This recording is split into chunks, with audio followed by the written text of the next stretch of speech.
Ndagushimiye kandi ngwaye ikaze nshuti wabashe gukora subscribe kuri TNM TV online. Nkwifuriza ibihe byiza kandi nibutsa abatarakora subscribe gukora subscribe ndetse bagakora no kukazogera kegeye subscribe ka notification link kugira ngo igihe cyose twapload ikiganiro bajye beta bakibona mu buryo bworoshye bitagoranye. Hanyuma rero ntabatindiye uyu munsi tugiye kuganira ku makuru y'imikino agiye atandukanye ariko twibanda cyane ku mugabane w'Uburayi aho tugiye kuganira duhereye mu gihugu cya Espagne mu mujyi wa Catalonia. Nimugoroba rero ko ku itariki 26 nibwo hagaragaye inkuru ivuga ko Joseph Bartolomé wari perezida wa Fc Barcelona wakomeje kuvugaho ibintu byinshi cyane ndetse bikanatera saga ndende bikaba byari byendaga no gutuma umukinnyi nka kizigenza wabo Lionel Messi ava muri ino kipe akaba yeguye ku mugoroba ku mpamvu zitari zamenyekana ariko yavuze ko ari impamvu ze bwite. Tudatinze rero reka tuzamuke tujye mu gihugu cy'Ubwongereza aho hari kwitegurwa umukino ukomeye cyane uzahuza ekipe ebyiri zikomeye mu gihugu cy'Ubwongereza ariyo Manchester United ndetse na Arsenal.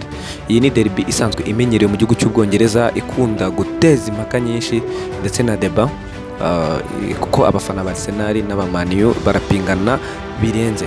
Hanyuma rero tugiye kuganira twibaza ku kintu kimwe cyagaragara ano makipe yombi ntago yitwara neza cyane muri shampiyona. Amaze kuba journée 6 ariko Manchester United imaze gutsindamo journée 2 abandi bamaze gutsindamo 4. Hanyuma rero ni ibintu byumvikana cyane ko ni ikipe zikiri zirimo zirishakisha.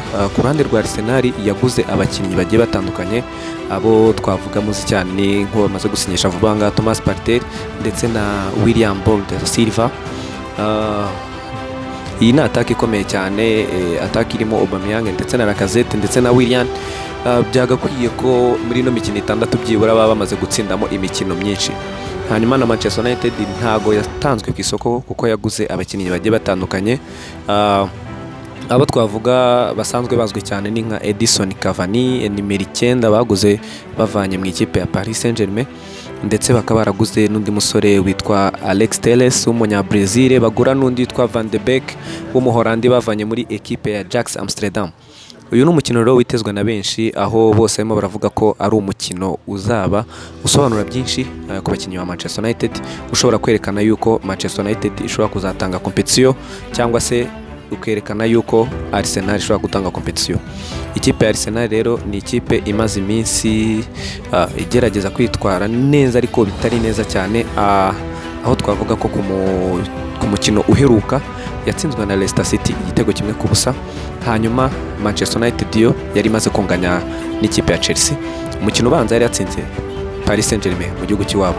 Ndagira ngo rero ubane natwe mu comment utubwire ubyumva, utubwire aho uhagaze, abafana ba Arsenal n'abamani yo mutubwire uruhande muhagazeho kugira ngo tubashe kuba twakomeza kubana muri kiganiro.